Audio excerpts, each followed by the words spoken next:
In any city, in any country, go into any mental institution or halfway house you can get into.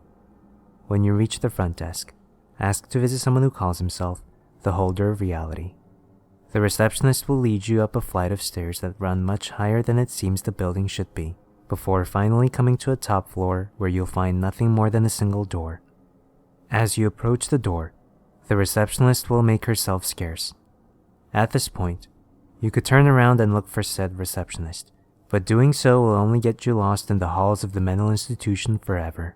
Instead, open the door and continue inwards. Inside that door, you'll find a man sitting on an office chair, playing a game on a game console that you have never seen before.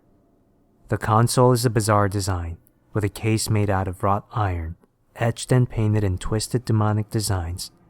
In the game, he's torturing a person with methods too horrifying for words. Once you come into the inevitable realization that his unwitting victim is in fact you'll become your avatar in the game and be forced to endure any torture his mind may devise until the game finally ends. The game can only end in one of two ways.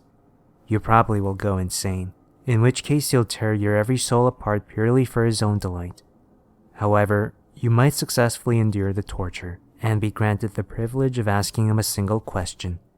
If you ask him why you're in the game, he'll force you to relive the entire game in its entirety, repeatedly, for all eternity. Instead, you should ask him, "Why do you play?"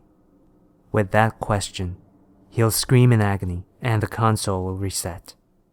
You'll now be sitting on the office chair, the game console and controller resting on the floor next to you.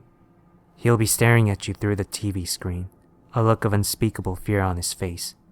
However tempting it may be, do not play the game. It probably is best to not even touch the game controller. Simply switch the console off, remove the game cartridge, and take it with you, leaving the console behind. That cartridge contains Object 56 of 538. You are in it once. Remember that before you think of playing.